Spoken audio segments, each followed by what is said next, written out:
L'OM qui sombre, Club de Bruges, sur le score de 3-0. On avait loué le Football Club de Bruges, enfin le Club Bruges de football, après avoir découvert, en tout cas pour vous, peut-être téléspectateurs, moi je me mets dedans, contre Monaco, un football extrêmement énergique.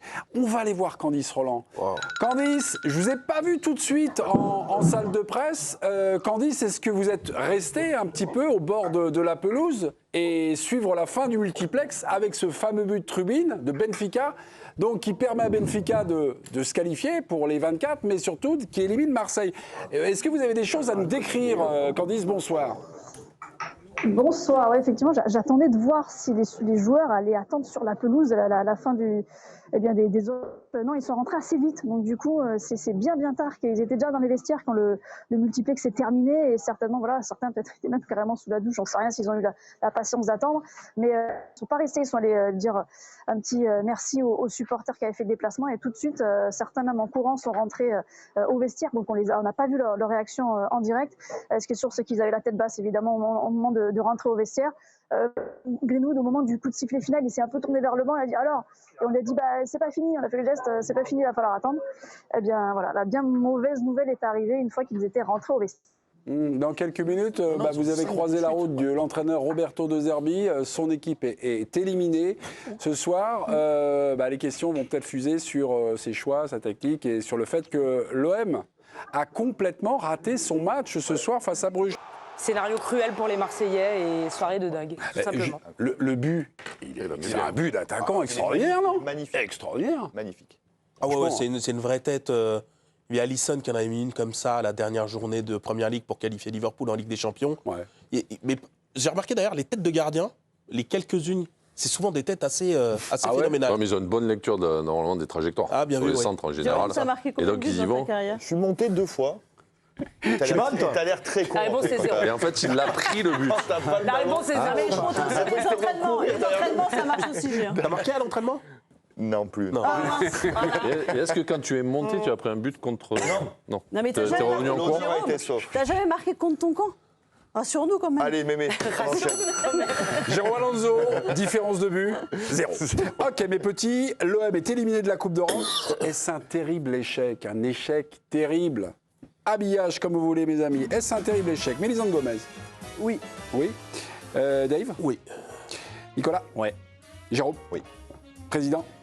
Ah oui. Oui, rien qu'à voir votre oui. À l'entendre, oui, il n'y a pas de problème. Qui commence? Mélisande, vous commencez? Vu le scénario, parce que tu avais quand même fait des choses plutôt encourageantes. La défaite au Real, elle était honorable. Après, ils ont fait n'importe quoi. Ils sont un peu sabordés contre le Sporting. Atalanta. L'Atalanta, c'était compliqué. C'est une équipe qui est compliquée à jouer aussi quand même. Mais, tu fais le boulot contre Newcastle. Enfin, tu te relances bien et tu te dis quand même que ce dernier match à Bruges, si tu fais un nul, ça va passer. Mélisande, oui. Mélisande, est-ce que ce dernier match qui est raté dans les 3 quarts, est-ce que ça donne la couleur de toute la campagne en fait? Est-ce que ça lui donne la note? Forcément. Quand vous dites qu'ils avaient bien commencé, machin. Ils avaient bien commencé, mais ils avaient perdu. Déjà, contre un Real, ils étaient sur un petit trot. Et que dès que le Real a accéléré, tu sentais qu'il y avait une marge, mais à Bernabéu, c'est pas indécent. Ils se font voler d'avoir une marge contre toi quand tu joues à Bernabéu. Ils se font voler à Madrid. Oui, bon, après. Mais là, ça fait un point de plus. Et ça éclaire un petit peu tout le reste aussi, toutes ces compos d'équipes qui changent en permanence, cette équipe complètement inconstante, même dans les choix de jeu, même dans le plan de jeu, tu sais pas. En fait, elle n'a pas d'identité, cette équipe, vraiment. Il parle beaucoup de jeu, on parle beaucoup de Zerbi Ball, etc. Mais à un moment donné, ce soir, on a vu quoi? On a vu quoi? On a vu un milieu à la rue, mais Højbjerg contre Dogbia à la rue. On a vu une attaque où il ne se passe rien, sauf quand Greenwood allume un petit peu les étincelles. Il y a eu du mieux pendant 20 minutes en deuxième mi-temps. Traoré perdu.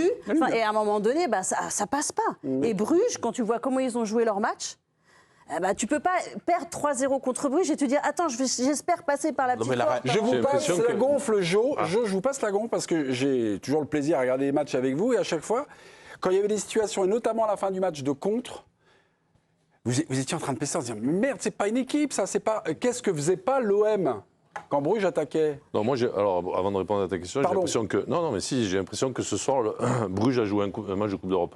Et que l'OM, non, en fait. Et donc, en fait, il y a un écart terrible. Parce qu'en face, il y a des joueurs dont on découvre un peu les qualités, les défauts, etc. Mais alors qu'à l'OM, on connaît, on sait ce qu'ils peuvent faire beaucoup, beaucoup mieux. Maintenant, oui, sur la fin de match, moi, ce qui me fatiguait, alors en plus, il y avait l'histoire du goal average.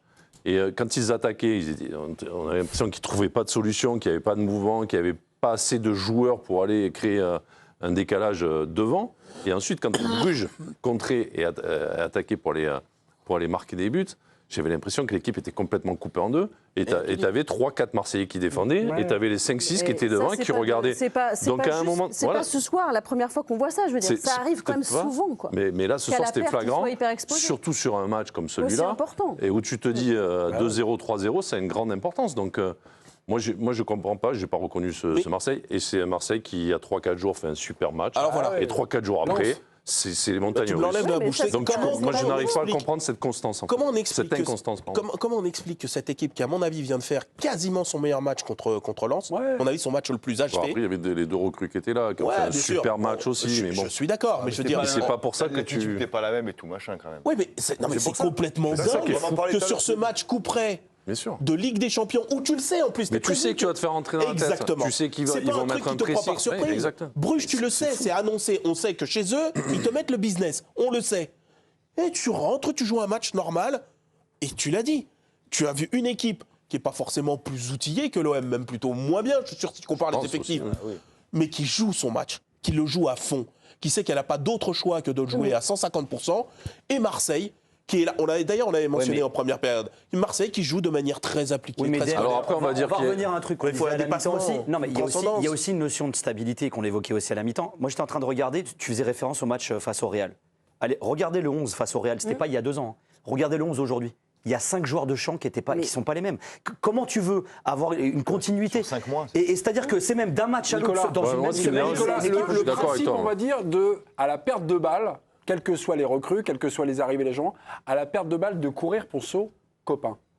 Oui, mais pourquoi les mecs comme ça, moi je suis d'accord avec c'est coordonné. Il a changé de compo d'équipe, je crois, à chaque fois. C'est-à-dire que tu n'as pas 2 fois de suite la même équipe. Donc, offensivement, effectivement, quand tu veux je pense que les gars de Bruges, ils se trouvaient plus facilement. Je ne suis pas sûr qu'ils aient changé à ce point d'un match à l'autre. Au-delà du mercato, d'un match à l'autre. Après, le deuxième écueil, et qui revient souvent, qui est une pierre qui revient souvent dans le jardin de De Zerbi, où maintenant il y a des trucs comme ils font en montagne, il y a tellement de pierres dans son jardin. C'est l'animation offensive, c'est comment son équipe se comporte quand elle perd le ballon. Ouais. Et c'est un mal récurrent. C'est l'étiquette qu'on lui a collée en Italie, et sans doute à juste titre, enfin en tout cas pour leur football très tactique. Contre Lens, moi j'ai vu quelque chose de très proactif. Mais contre Liverpool, tu n'as rien vu de proactif. C'est-à-dire que Lens, ce n'est pas leur match référence, puisqu'ils n'ont pas un match référence. Ils en font un, ils font celui à un endroit, à l'envers. Ils n'ont pas une période référence. Je trouve qu'ils ont des matchs références. Ils ont des matchs, mais voilà, mais pas de continuité. Mais après, c'est surtout, moi, je suis d'accord avec ce que vous dites, parce que c'est vrai que si tu n'as pas de constance dans l'équipe, à un moment donné, c'est compliqué. Mais au moins dans l'état d'esprit. Parce qu'en plus, tu rentres dans le match comme tu rentres ce soir. Mais c'est pas la première fois, comme le dit souvent Mémé, que sur la Ligue des Champions, ça arrivait assez souvent. Mais il faut de la confiance si tu sais que tu pars chance du jour au lendemain. Ouais, mais par chance. Tu prends ce but. Moi, je te dis par chance parce que tu te dis peut-être que les mecs, ça va les faire, hop, ils vont partir. Ils vont se dire, hop, voilà, il faut y aller, quoi. Plus de calcul. Eh ben non, ça continue. Il n'y a pas de réaction. Idée ou réflexion de Nicolas Villas, que j'ai saisi au vol. Quand tu es dans un club qui est une gare de triage, c'est-à-dire un jour tu es là, l'autre jour, le lendemain, tu n'es pas sûr d'être là, est-ce que finalement, lorsqu'on en appelle à un peu de solidarité envers ses coéquipiers, eh ben ça plombe un peu la générosité. Là, quand tu es sur le terrain, tu joues à Qualif, tu joues à Ligue des Champions, là tu vas pas venir. C'est une question. Tout le monde le voit, tout le monde te voit. Ça ne peut pas être un argument. C'est pas un argument. Moi, je pense pas. Parce que les gens, ils sont quand même ils sont aussi sur leur carrière. Sinon, Hendrick, il ferait rien, il dirait de toute façon, dans 6 mois, je suis plus là. Tu joues aussi pour toi, à un moment donné. C'est pas un soir comme ça. Puis c'est leur métier, quoi. Et en revanche, tu as des Ils ont envie de se qualifier. Donc, tu parles de l'équipe, mais au niveau des individualités, tu as les intouchables. Alors, ça veut dire que Balerdi, il bouge jamais. S'il l'a quand même dégagé de temps en temps. Ouais, mais là, il est pas. Tu vois, mec, ce soir, il est catastrophique. En fait, le seul qui est intouchable, et même pas, c'est Greenwood qui n'était pas titulaire contre Lens, et c'est Rouli. Et c'est Rouli qui. Voilà. Et Hochberg, non? Hojbjerg, c'est pareil, il a eu des moments où il a fait tourner aussi. Il a mis Vermeuren, il avait mis Kondogbia. Alors, pour le coup, le seul secteur qui n'a pas bougé par rapport au match face au Real, c'est les milieux. C'était Hojbjerg et Kondogbia étaient déjà là. Et la deuxième mi-temps de Greenwood, on en parle ou pas? Il a pas joué. Ça, on est d'accord aussi. Non, mais c'est-à-dire qu'à un moment donné, quand Greenwood sent qu'il est au-dessus des autres, après, il va jouer tout seul. Et moi, En je pense- deuxième pas fait période, une on l'a passe. pas vu des masses. Hein. Ah ben, il n'a pas fait une passe, il n'a pas fait un Ouais. centre. En première, il y a quelques. vois. et en- Mais je pense que De Zerbi, il y a une espèce de constante chez lui. En fait, c'est lui le personnage central de ça. Non, Il mais devient le. c'est- Non, non, parce qu'en c'est quand fait, même- on est. C'est quand même beaucoup lui, c'est quand même beaucoup lui qui la façonne, cette équipe. Elle doit ressembler à ce que lui. Il a des tricotes. Alors peut-être qu'il Et a avec des la tricotes. communication qu'il Voilà. a eue après Lens l'autre soir, Exactement. forcément, il a mis la lumière sur lui aussi. Voilà, ce match, le match de Lens était le sien et l'après-match aussi. Mais ce que je veux dire, c'est qu'il a quand même beaucoup l'obsession du contrôle. Parce que c'est un peu les trucs un peu à la Arteta, etc. Ouais. Or, il a une équipe, je pense, qui n'a pas tout à fait la maturité pour ça.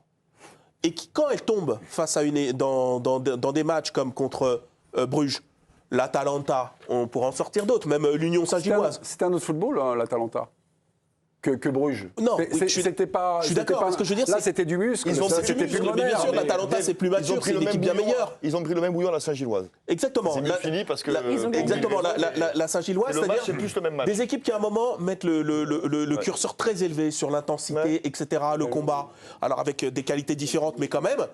Et j'ai l'impression que De Zerbi n'est pas trop capable de sortir de ce logiciel d'ultra-contrôle, Candice Roland, on va retrouver. et qui ne correspond pas à la Coupe d'Europe. On va retrouver Candice, notre envoyé spécial, donc du côté du club de Bruges.